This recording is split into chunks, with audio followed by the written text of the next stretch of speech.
In time scrabble, he managed to outplay Peter Leko. So okay. maybe let's follow our leader, Shakhriyar Mamedyarov against Leko. E4, not a very usual. Okay, this Vienna game with G3, yeah.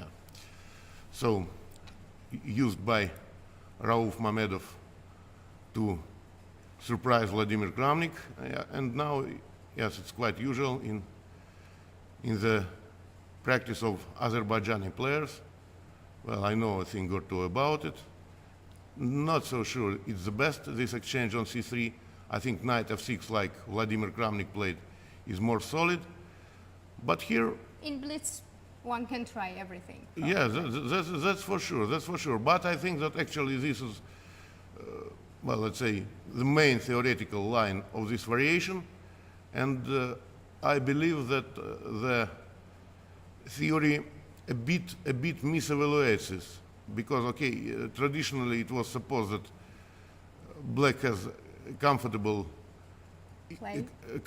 play here, but not so sure about it.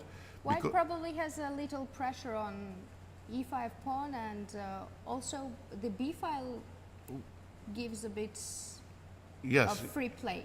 Yes, this maybe his his pawn structure seems to be a bit compromised, but anyway, instead of this, he has open b file, he has comfortable control over central squares, and, well, I have strong feeling that it's a bit easier to play it with white. And the bishop on g2, I like this bishop on the diagonal. It really keeps an eye on b7 pawn at some point, and a lot of maneuvers can follow. Yeah, that's true. That's true. Now, Shakhriyar, I think he chooses, well, it's an interesting idea, not something which comes to mind. Well. Yeah, changing these bishops maybe is not ideal for black, because the bishop anyway covers the b file, and it's good on b6, keeping an eye on f2 pawn.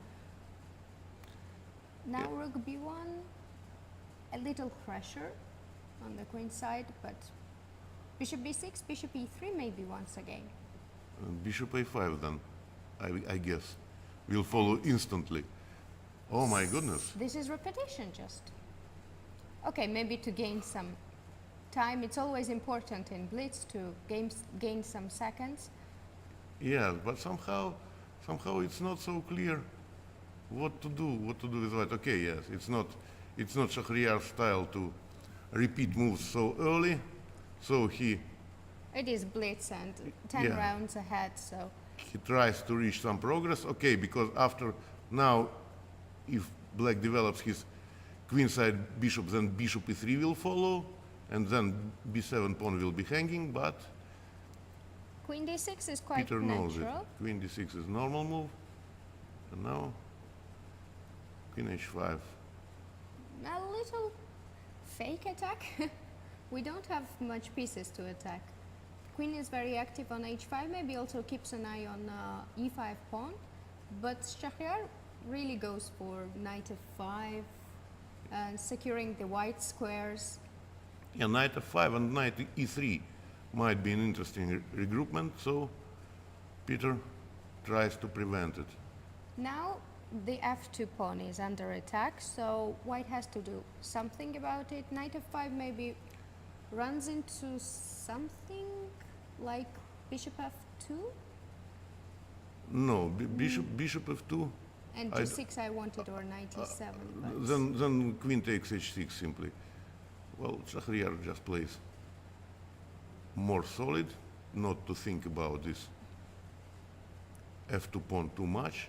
Rook e2 is nice, protecting the f2 pawn and also creating an option for doubling the rooks on e-file. Always can be useful for white. And now it's time to regroup for black. Knight d8 is maybe bishop c6 is the idea to change the a4 pawn is under attack. What is most unpleasant for white, I think so. Right. A pawn is a pawn. So knight f5, knight e3, but still after bishop a4, c2 will be hanging. Okay, he just simply defends upon that. Yeah, rook a1 and maybe a5 to follow, but what about bishop c6 right now? a5. I think that knight e6, knight c5 is what Peter has in mind.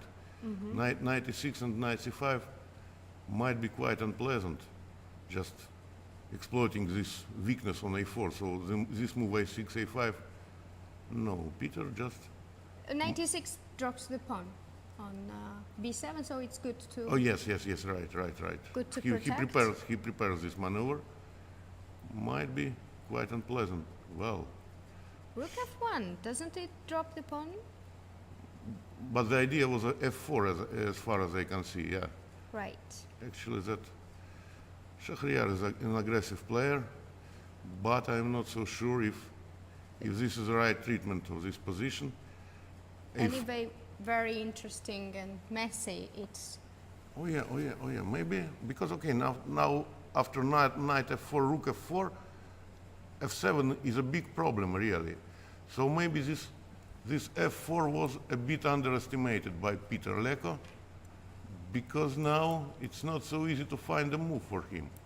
Yeah, somehow just rook Knight f1 c5? and f4. Knight c5, then okay, then bishop c7. bishop c7, something like this, yeah. Or maybe even bishop h6, I don't know.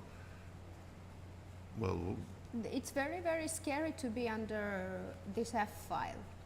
I want to take away my queen and well, very nice treatment by Shakhriyar. This f4, rather surprising idea, but now it looks like he did everything.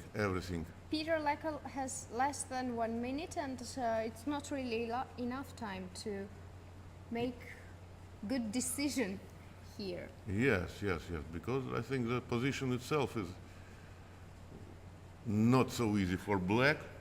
So what to do? He will have to sacrifice the queen in some way, something like knight c5, and no, he doesn't want to do it. But now knight f5 and some sacrifice Knight f5, on right. h6, Bishop h6, or maybe bishop h6 right instantly. away. Yeah. Yes. And gh and knight f5, it seems very scary. Oh my god. Less than 32 seconds for Peter Leko. Less than 1.5 minutes for Mamedyarov, but it's just a pawn. I don't think anything wrong after knight f5 here either. Right. Knight f5 preparing bishop g7 maybe. Well. Queen g4 also interesting, preparing knight f5. Bishop e4, rook e4, just Yes. everything is under pin. Now bishop g7 is a big threat, or rook e6 even bigger. Rook e6 fe. Rook e6 yeah. fe. But This bishop is not g7, bad. For bishop sure. g7 is strong enough. Knight f5, everything. Knight g6 seems to be winning knight outright. G6. Yeah, and rook f7 then. And rook f7. Oh my god, Oh, rook e6. it's even. enough. Yeah. Very Another nice, another very nice game. great action by Shakhriyar Mamedyarov. Well, congratulations.